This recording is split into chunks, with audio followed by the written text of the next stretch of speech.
Assalamu alaikum dear students. Hope you are all fine. For last couple of days we have been discussing Indian economy on the eve of independence.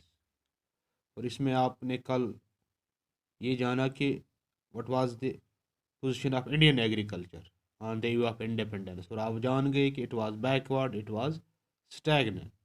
ठीक है ना? Now let's move to another important sector of the economy, that's industrial sector. Industrial sector की हालत क्या थी in 1947? We have to discuss it today. देखिए, like agriculture industry की भी कोई अच्छी हालत इंडिया में नहीं थी, क्योंकि उस वक्त का जो एग्रीकल्चर था, सॉरी, उस वक्त का जो इंडस्ट्रियल सिस्टम था इंडिया में, इट इज़ इसके लिए एक टर्म इस्तेमाल होती है, systematic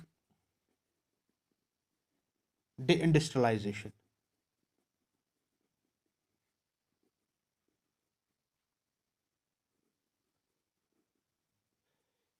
Systematic deindustrialization is the term that describes the status of industrial sector during the British rule. It implied two things. Number एक बात यह थी कि decay of world famous traditional handicraft industry, decay of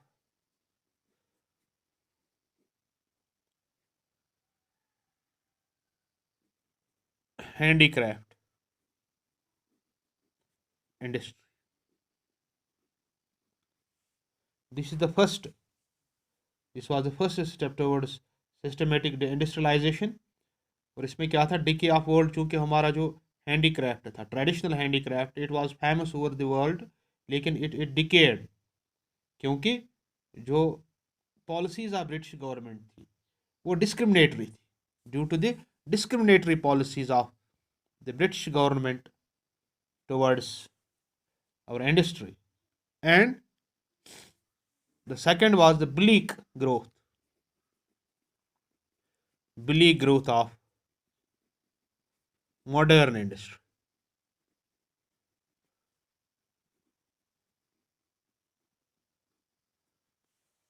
It was due to lack of investment opportunities.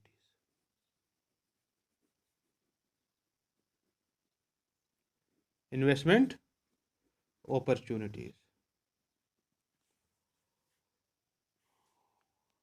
देखिए, these are the two things, the two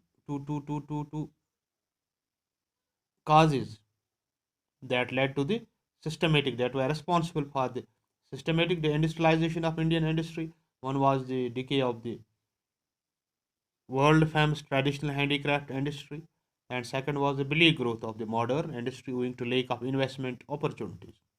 ये जो हमारा handicraft है, it got decayed with time. इसके लिए कुछ रीजन्स थे. Decay of handicrafts, दस्तकारी, इसके लिए जो काजेज कार फरमा थे वो कुछ इस तरह थे. पहला जो रीजन था, it was the discriminatory tariff policy of state.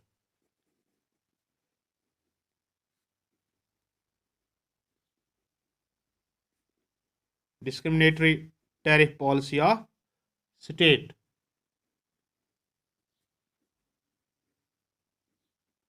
The British rule in India coincided with Industrial Revolution in Britain. The British needed raw material for their expanding industry there, and as well as the market for the final products. जब अंग्रेज यहाँ पे राज कर रहे तो उसी दौर में इंग्लैंड में, ब्रिटेन में इंडस्ट्रियल रेवोल्यूशन आया. ठीक है ना? तो इस रेवोल्यूशन के साथ साथ क्या था कि अंग्रेज़ों को, ब्रिटिशर्स को रॉ मटेरियल चाहिए था अपने इंडस्ट्रीज़ के लिए, और इसके साथ साथ उनको अपने इस फाइनल प्रोडक्ट्स के लिए जो गुड्स तैयार होते थे उनके लिए मार्केट्स भी चाहिए थे. और उन्होंने इंडिया को एक best source of raw material पाया, और चूंकि इसे आबादी लिहाज से बहुत बड़ा था, इसलिए उनको कोई मार्केट ढूंढने में भी कोई प्रॉब्लम नहीं हुई. तो इसलिए उन्होंने क्या किया, a discriminatory trade policy, tariff policy was pursued. Tariffs क्या होते हैं? ये टैक्सेस होते हैं which are levied on the goods when they enter और लीव द बॉर्डर. तो उन्होंने जो टैरिफ्स लगाए, इंपोर्ट्स के लिए टैरिफ फ्री कर दिया. जो अपने प्रोडक्ट्स वहाँ से यहाँ आते थे उस पर कोई टैक्स नहीं लगाया, टैरिफ्स नहीं लगाए, लेकिन जो यहाँ से बाहर एक्सपोर्ट्स जाते थे उन पे काफ़ी टैक्सेस लगाए, टैरिफ्स लगाए. इसका रिजल्ट ये निकला कि जो ब्रिटिश प्रोडक्ट्स थे वो इंडिया में मार्केट गेन कर रहे थे, लेकिन जो इंडियन हैंडीक्राफ्ट्स थे ये मार्केट लूज कर रहे थे, डोमेस्टिक लेवल पे भी और फॉरेन लेवल पे भी। ठीक है ना। जब मार्केट लॉस हुआ तो इससे क्या होता था, इंड्यूसमेंट टू इन्वेस्ट, लोगों में वो जो जज्बा इन्वेस्ट करने का आहिस्ता आहिस्ता ख़त्म हो गया। नतीजा ये निकला कि हमारे हैंडीक्राफ्ट्स तकरीबन ख़त्म हो गए। जो दूसरा रीज़न था वाज द डिसअपियरेंस ऑफ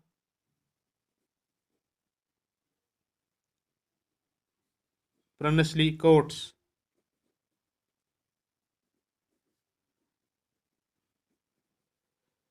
देखिए, ब्रिटिश रूल से पहले इंडिया में नवाब्स हुआ करते थे, राजाज हुआ करते थे, प्रिंसेस हुआ करते थे, एम्परर्स हुआ करते थे, शहनशाह हुआ करते थे, और वो ज़्यादातर पैट्रोनाइज करते थे हैंडीक्राफ्ट्स को, क्योंकि ये जो इंडियन हैंडीक्राफ्ट इंडस्ट्री थी इससे पूरी दुनिया में शोहरत थी। लेकिन जब ब्रिटिश रूल शुरू हुआ तो ये प्रिंसली कोर्ट्स ख़त्म हो गई, ये राजा महाराजा वो बिल्कुल गायब ही हो गई। नतीजा ये निकला कि जो स्टेट पैट्रोनेज थी हैंडीक्राफ्ट्स की वो ख़त्म हो गई। इसका रिजल्ट ये निकला कि ये आहिस्ता आहिस्ता ख़त्म हो गई हैंडीक्राफ्ट। और तीसरा वजह ये था कि competition from machine made goods, machine made goods या प्रोडक्ट्स। देखिए, जो मशीन मेड गुड्स ब्रिटेन से तैयार होके आते थे वो सस्ते दामों में मिलते थे। ठीक है ना। तो इससे क्या हुआ, उन्होंने मशीन मेड गुड्स ने कंपटीशन दिया हैंडीक्राफ्ट गुड्स को इंडिया में। एक बात, दूसरी बात, जो मशीन मेड प्रोडक्ट्स थे वो इंडियन हैंडीक्राफ्ट से उनकी बनावट अच्छी होती थी, और इस तरह से हमारा जो हैंडीक्राफ्ट ये उस कंपटीशन में सर्वाइव नहीं कर पाया और आहिस्ता आहिस्ता ख़त्म होता गया। और इसके साथ साथ new pattern of demand develop हुआ। देखिए, जब अंग्रेज यहाँ आए तो उन्होंने अपना कल्चर भी साथ लाया, तो उनकी आमद के साथ साथ इंडिया में एक नया क्लास एमर्ज हुआ, और जो ज़्यादा वेस्टर्न स्टाइल को, लाइफ स्टाइल को पसंद करते थे, और इससे पैटर्न ऑफ डिमांड भी चेंज हो गया अगेंस्ट द इंडियन प्रोडक्ट्स, और फेवर करने लगा ब्रिटिश प्रोडक्ट्स को। तो इस प्रोसेस में जो इंडियन इंडस्ट्री थी ये तकरीबन बर्बादी की तरफ आने लगी। और इसके साथ साथ एक और नया चीज़ आया, that was the railways, introduction of railway in India. देखिए, ब्रिटिशर्स को एक सेल्फ इंटरेस्ट था इंडिया में, तो इसलिए उन्होंने रेलवेज इंट्रोड्यूस की, और ये फैसिलिटेट करना था transportation of the British products across different parts of the country.